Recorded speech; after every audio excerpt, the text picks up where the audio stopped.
Hey, what's good, everybody? I'm your host, Brian Sanchez, and in today's episode of Next Up, a series where we highlight underrated basketball talents who are on the come up, I have a special guest in the show, the one and only Hampton Sanders. You might have seen him on Ken Wilder's Rodwave Elite New York team, but he's also committed to play at NYU.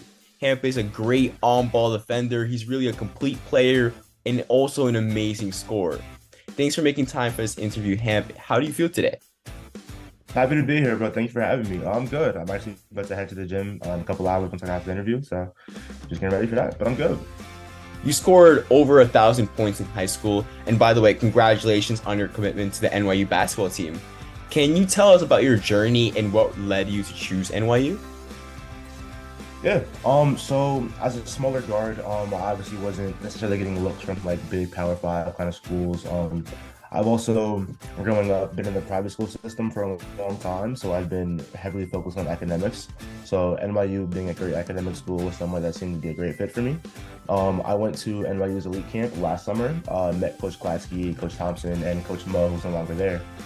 But I clicked with them immediately. Seemed like a great fit for me. They seem to have a play style that I really like. It's very up tempo. It's very energetic, and it seemed like somewhere that I really thrive. Can you share any challenges you faced throughout your basketball journey and how you've overcome them? Yeah. So one of the biggest challenges for me was learning how to slow the game down. As someone who's a smaller guard, you have a very, very short leash when it comes to making mistakes. So when I was younger, I used to be very up tempo and very fast and try to do everything at 1,000 miles an hour. But I learned that by taking control of the game and controlling your pace and doing stuff at your pace, the game slows down and it's a lot easier to manage. You get hurt less often. You seem to have a better idea of what's going on in the game, and you have more of an idea of how to make reads. So that's the biggest thing for me. I think just learning how to play with pace. What tips could you give to young hoopers who are struggling to control the pace of the game? I would say definitely watch your film. As like tedious as it sounds, as boring as it sounds, watch your film. Look at the mistakes that you make. Look at what decisions that you could have made that you didn't make during your games, and put those into action. A lot of my training stuff is based off reads. One of my trainers that I worked with for a lot of years, his name is Kerry from Grit Basketball in New Jersey. Taught with me a lot about how to make decisions, how to make quick reactions, that kind of thing. So just like learning what moves to make in certain situations is very helpful for you moving forward. Pam, how have you been preparing for the switch from high school basketball, which is very different from college basketball? How have you been training to make that jump overall? There's a couple things I've focused on over the last couple weeks. One of them has definitely been my balance. So I work with one of my longtime AU coaches. His name is Miles from the NJ Bulldogs in Jersey. About doing calisthenic stuff, working on stretching, working on making sure your body's right, and just being able to control how your body moves on the court. That's definitely one of the things. I've definitely stayed in the gym and worked on my shot a lot because, like I said, as a smaller guard, you have to be able to hit shots. You're not necessarily 6'5", you can just get to the rim whenever you want. I can get to the rim, I think, fairly easily, but I also need to work on make sure I can be a knockdown shooter whenever I touch the ball.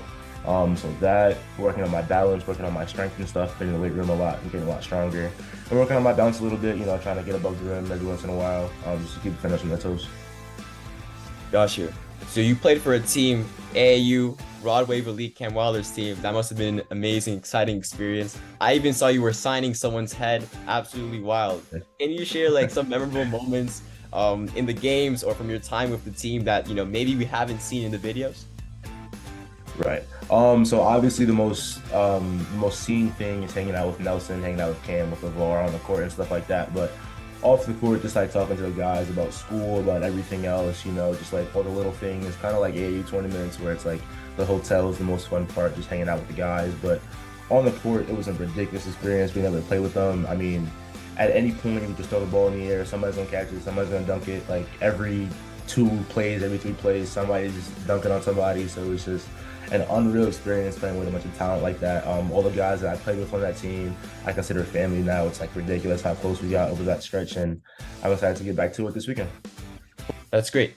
How did you feel when you learned about the tryouts? I know you made the team. You're one of the few who actually made the team in those New Jersey tryouts. Did you answer with a certain mentality, like I'm just gonna come in and kill it, or I'm just gonna come here with a whatever happens mentality? Like, how did you come in to Sportica that day? So as funny as it is, I wasn't even gonna go to the tryout. One of my teammates, or one of my friends who was on the team, Jordan Summers, was like, "Bro, just come." And I was like, "All right, I'm gonna go." And obviously, when I'm on the court, whenever I'm just gonna do what I can to win, do what I can to kill everybody who's on the court with me. So I got in there, stretching that kind of stuff. But I was just like, I'm gonna show these kids that I can play. I'm gonna show them that I can score, that I can defend, and get all that stuff out of the way. And then everything went well, and I ended up making the team. That's amazing. And now we have Hampton Sanders, the crazy moments we've seen in New York on YouTube on Cam's channel. I saw there was one moment where I was just watching the video and you hit the defender with a little come here motion and then a little hit him with a behind the back straight to the lane layup. Absolutely insane. Then I saw you were going to NYU on Instagram. Like, I have to make this interview happen. So how was playing for Rodwave Elite helped you develop as a basketball player? Like, are there any specific skills or aspects of your game that you feel like may have improved during your time with the team? Definitely. I feel like Rodwave Elite has this kind of all-star vibe to it, considering like all the players that we have are going to college or top players on our team, that kind of thing. So it's getting me used to playing with better caliber players that like I know at any given moment can go get 30. Not a diss to any of my teammates who I played with, but obviously it's a step up playing with 6'3" guards like J Jack who can dunk off vert. That kind of thing is crazy. So it's like one of the biggest things for me was learning how to also assert my role and that and just not take a back seat. Like, obviously, I'm a point guard, so I know how to pass. I have passed. I showed that during the tournament and that kind of stuff. But also, when I'm open, I'm going to score. If the defender is not playing me the right way, I'm going to go get mine. That kind of thing. Just like being able to mesh and learn on the fly with those kind of guys was definitely good for me. I assume that this might be like one of the biggest environments with the amount of fans that were present that you might have played in. Do you think that ever like affected your game at all, or were you completely locked in? How was that aspect of the game for you? I know it might have been something new, just with the loudness intensity. Exactly how did that feel? It was definitely a first for me. I mean, obviously I've played in big environments before, but I'm from Jersey. I've never seen Sportica that loud. So for everybody who came to the games, I appreciate y'all. But like I said, I'm from Jersey, so it was a little bit of a hometown crowd. People were rooting for us a lot, so we were the home team. It was a little nerve-wracking at first, just getting in there, being afraid to make a mistake, that kind of thing, not knowing what the fans were going to say. But after a minute or two, I got in, I hit a shot, and after that, it was good. It was just like feed off the crowd's energy, just make sure the kids are having fun, that kind of thing. Just continue to have fun with it. Are there any particular players, whether in college or the NBA or legends, that you look up to or try to model your game after?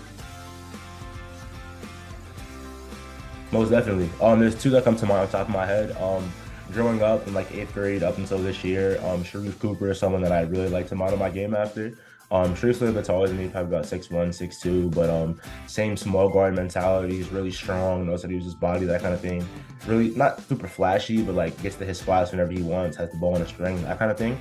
So definitely his aspect of the game, but also guards in the league like Tyrese Maxey or Darius Garland, who can go from 0 to 100 that fast, or super quick guards, super crafty into the rim.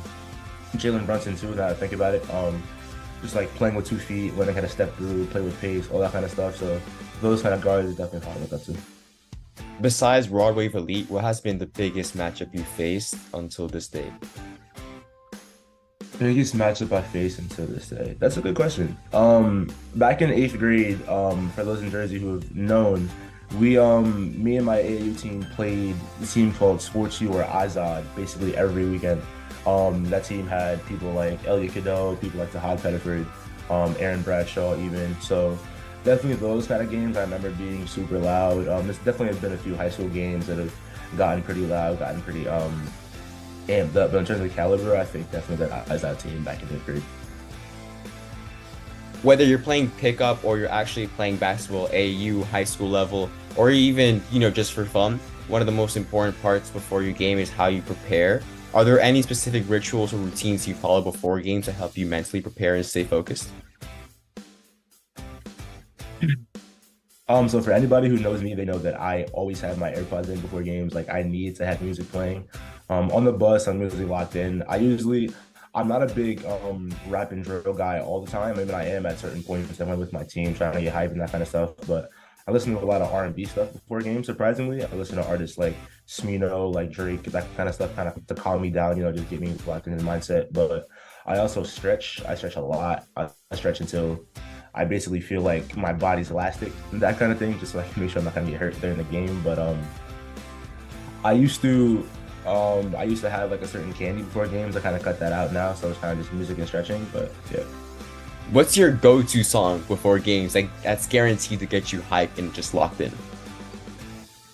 My go-to song has definitely changed a lot over the past couple of years. I know this past season, my senior year, it was Unforgettable by Drake. That was definitely one of the songs I listen to most often. Um it's usually some kind of lyrical song.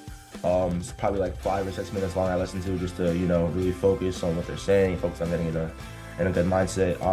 I know Power Trip by J. Cole was one of them for a while. Moment for Life by Drake and Nicki Minaj was one of them for a while. So I think it varies. I have a very vast playlist, so sometimes it's just whatever mood I'm in. Got you. Beyond your athletic pursuits, do you have any like long-term goals or aspirations that you're working towards during your time at NYU? I do. So the major that I'm going into with journalism, I want to end up being a sports broadcaster. So I want to be able to give back to kids who have watched us grow up, who have like been able to love sports. Just want to give my love of sports back to them. I want to be somebody who's humorous on the air, who's someone who people look forward to seeing, look forward to watching. I want to be able to speak good messages, talk about like up and coming things that's more than just basketball, talk about life, talk about social status, like how to navigate your friends, your feelings, all that kind of stuff. So I just want to be somebody who's people can look forward to for a lot of things. That's amazing. I actually saw on your Instagram you posted several times about mental health. How important is it for you to balance mental health while also being an athlete?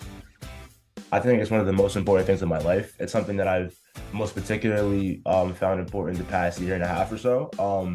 So as somebody with anxiety, it's been hard at times to make sure I stay focused on basketball because when anxiety attacks happen, you kind of just like start spinning. You really can't really think about a lot of things. So this past year, I learned how to slow down, and it's really, really helped me. I meditate every once in a while. I listen to music. I go outside, just go for walks, that kind of stuff, just to clear my head.